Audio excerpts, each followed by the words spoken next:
Now, for this next story, I'm going to be talking about what has been going on in Israel. First, I'm going to talk about this. This is from AP News headline: Slain Al Jazeera journalist was icon of Palestinian coverage. That headline doesn't say much at all. Anyway, I guess, sorry. The story is that her name was Shereen Abu Aqleh. Shereen Abu Aqleh was shot dead on Wednesday, this is last Wednesday, during an Israeli raid in the West Bank. She was a highly respected journalist in the Middle East whose unflinching coverage was known to millions of viewers. The article says, the 51-year-old journalist became a household name synonymous with Al Jazeera's coverage of life under occupation during her more than 2 decades reporting in the Palestinian territories, including during the Second Intifada that killed thousands on both sides, most of them Palestinians. Abu Aqleh's name trended across Twitter in Arabic on Wednesday, setting social media alight with support for the Palestinians. Her image was projected over the main square in the West Bank city of Ramallah as mourners flooded the Al Jazeera's offices there and her family home in East Jerusalem. And what this article does not really spell out is how exactly she died. This is AP, so of course they have to include some Israeli spin on it, because the Israeli propaganda machine is just the most blatantly... They just lie constantly, and their lies are so egregious, and they're acting like, oh, well, you can't blame Israel. Are you serious? You guys are really blaming Israel? How anti-Semitic of you.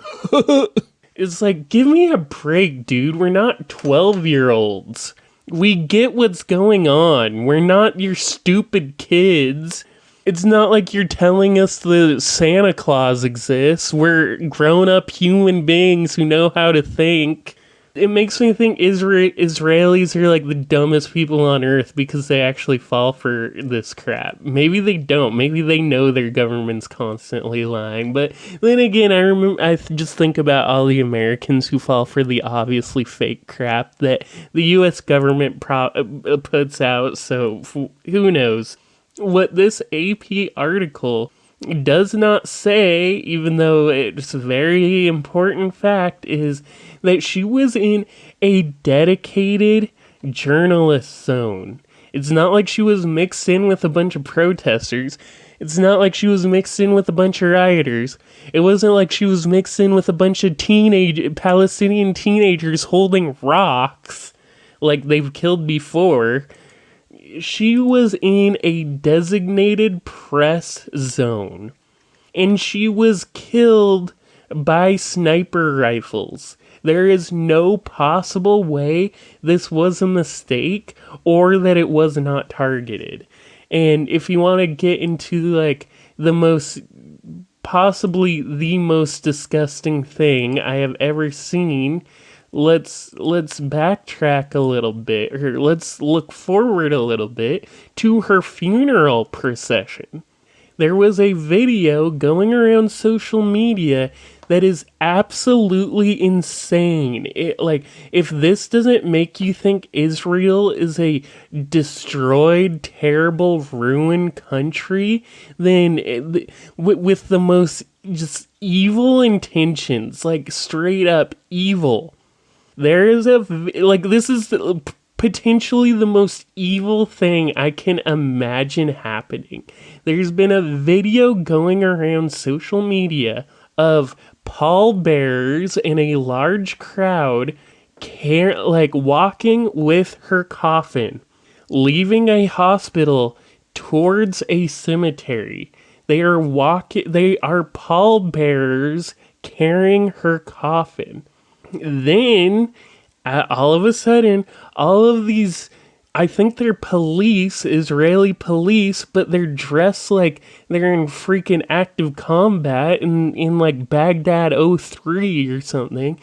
They are dressed just absolutely decked out in military gear. They come up with sticks and beat the hell out of the people carrying the coffin. They beat so many people, they beat so many of the pallbearers that they start dropping the coffin. Like, they literally are smacking, kicking, and punching the people carrying this coffin. It is insane. Like, I cannot freaking believe that they would be this egregious. They were beating people on the ground. They were beating the pallbearers who fell to their feet and could no longer get up. It's the most repulsive thing I can imagine doing to human beings. It is disgusting. And the spin, like I said, how Israel thinks we're all just the dumbest idiots they've ever freaking heard of, that we're all just like so dumb and they're so much more clever than us. They released a tweet about it saying, quote, this is from the Israel police, quote, rioters hiding near and under the coffin after throwing stones and other objects at Israel police officers in Jerusalem. You just watch the video and tell me if there's little teenagers throwing stones hiding under the coffin. Just watch the video. There's plenty of video. It's the dumbest thing you'd ever freaking hear in your life. They think we're idiots. And I just want to make one thing really clear, and I try to emphasize this whenever I talk about Israel. My issues with Israel has nothing to do with its Jewish character. My issues with Israel is that it's a single ethnic based state.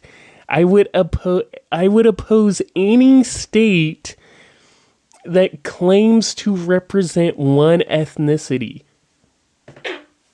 And if you think I'm overselling that, when Benjamin Netanyahu was still prime minister, he had this statement where he basically declared that the official state policy of Israel is that they represent all Jewish people. Like, even if you don't live in Israel, it's more you're Jewish, it's more your government than the Palestinians who do live there.